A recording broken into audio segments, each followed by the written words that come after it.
یک روز زندگی معمولی در چین. صبح زود بیدار شدم با سر صدای بچه‌ها. طبق معمول قهوه‌ام رو درست کردم. نام این اثری که دارید می‌بینید اینه که وقتی خودت ناخن‌کاری صرفا فقط یکی از دستاتو می‌تونی درست کنی.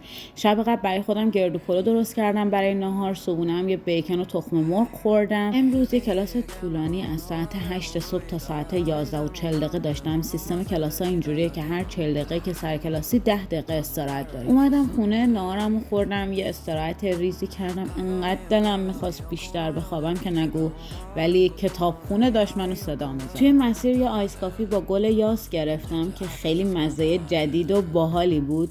بعد یهو چشمم خورد به یه جا که دوباره دارن اسکن میکنن و یه سری چیز میز میدن. اسکن من تکمیل نشد ولی گفتن اوکی و بیا بهت گیفت بدیم که برای من در اومد پودر کافی میکس بود، ولی گفتن بیا ازت ویدیو بگیریم و چیزای بیشتر بهت بدیم که من گفتم اوکی، قمقمه میخوام و یه قمقمه و 2 تا انرژیزا دادن. دیگه رفتم کتابخونه درس خوندم. آخرش هم رفتم یه سری از خریدای روزانه‌مو کردم.